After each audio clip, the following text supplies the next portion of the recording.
Alright guys, so in this video, I want to go over the off-season phase in powerlifting and strength training because we often hear this. First off, I'm going to give a shout out Barbell Apparel, my sponsor. They have great stuff. Check out the new Adapt shorts. They are awesome. They sponsor like Chad Wright, among others, and they're really awesome. Check them out.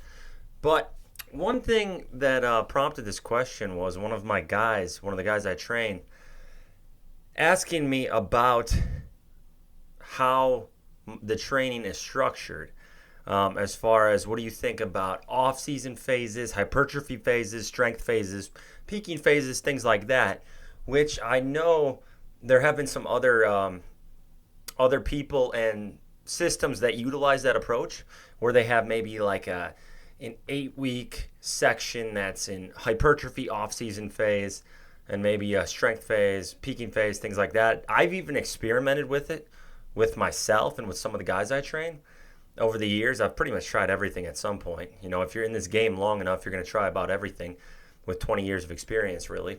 So I don't think it's a thing. I really don't. Like, to answer this question as upfront as possible, I don't think you need an off-season or hypertrophy phase. I don't think it has a lot of merit. I even recall seeing roughly a month ago, I think it was a clip from Dave Tate's podcast. I think he was talking to Mike Israetel, and I don't necessarily agree with everything he says, but I believe it was him. I can't confirm 100%. And he said something along the lines of an off-season phase is a time to slack or whatever.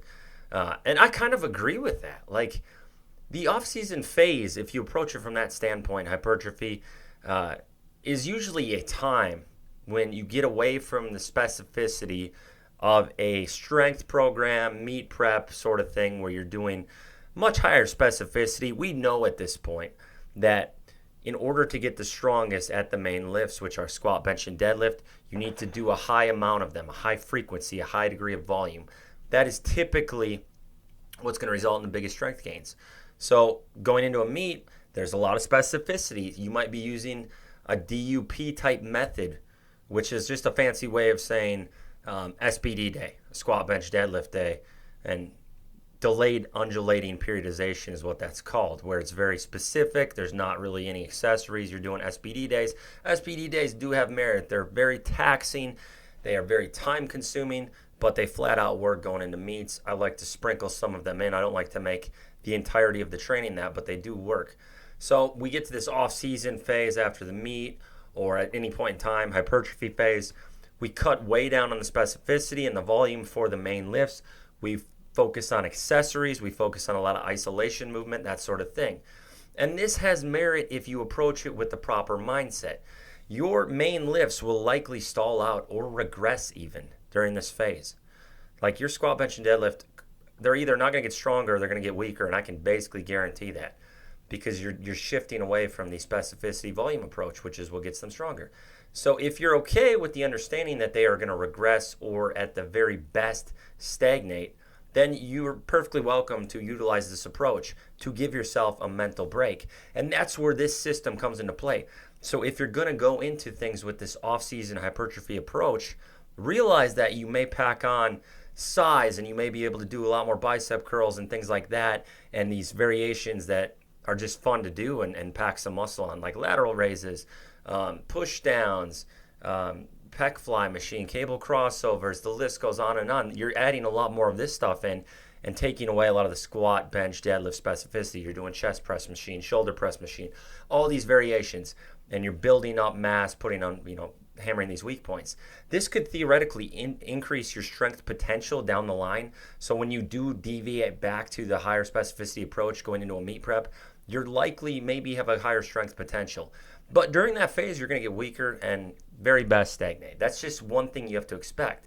So if you're okay with the trade-off as far as possibly packing on a lot more size, getting your biceps a lot bigger, whatever weakness you're targeting, if you want to do a lot of leg extensions and belt squats and hack squats and all that stuff, it will get your legs a lot bigger in all likelihood, but you may not see that carry over to your absolute maximal strength. So if you're okay with that, have at it. Go into it with the off-season phase. Go into it with the hypertrophy phase mindset for that period of time, whether it's 2 months, 3 months, 4 months, whatever. It's a nice break from the absolute grind and beatdown of heavy weights week in and week out. But there is no way around it. The heavy weights week in and week out with the specificity is what gets you the strongest. So I'm all for, and I do this with myself, taking a break from that daily grind of every set. I got to be dialed in. It's heavy, to doing more of this isolation stuff. And you can all even find a best of both worlds approach with a kind of power building strategy, which they've talked about, where it's like you're still doing some heavy main lifts, but then you're doing tons of isolation work. So you can kind of have the best of both worlds and do that too.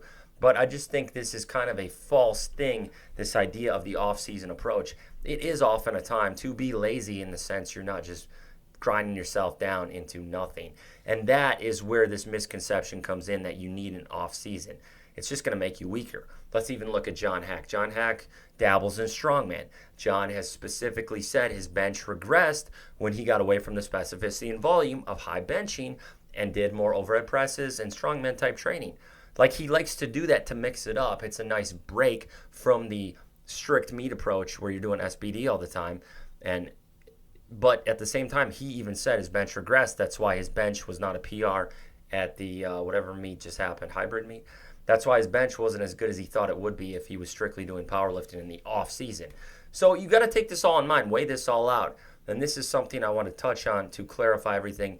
Thank you, Ahmed, for the question. This is a really good one, a good video topic. And it's just one of those things I want to clear up. So if you guys like this content, or if you have any other questions for me, let me know. I've still got a lot of stuff coming up here in the weeks to come.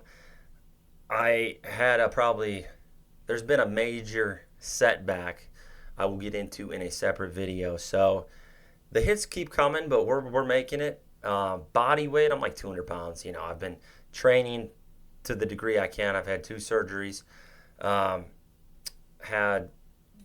It's a long story. There's a lot more that's going on, and I will get into the personal struggle with this in of the video soon, with some things that have happened as far as that goes. But still planning to hammer it and send it and give it everything I have for the 100-mile race. We are in the home stretch. I could not be more ready to get back to pushing deadlift and bench and squats and going heavy again and training and doing all the powerlifting stuff. I miss it. I miss going full on into that. I'm ready to do it, but I'm ready to get through this race as well. I've put in 14 months of training. I've completely transformed my body, and I'm ready to get through this. They give you 35 hours. I want to get it done. I believe I have what it takes mentally. The Lord will be with me, guys. I know not everybody's about that, but I believe the Lord will be with me, and I'm going to do this. I'm going to get through this. So it's not going to be easy. There's going to be a lot of suffering. I'll be running, it's going to be a 9 a.m. start out in the mountains in Wyoming on a Friday, and hopefully we'll be done at some point Saturday. But I'll keep you posted on that.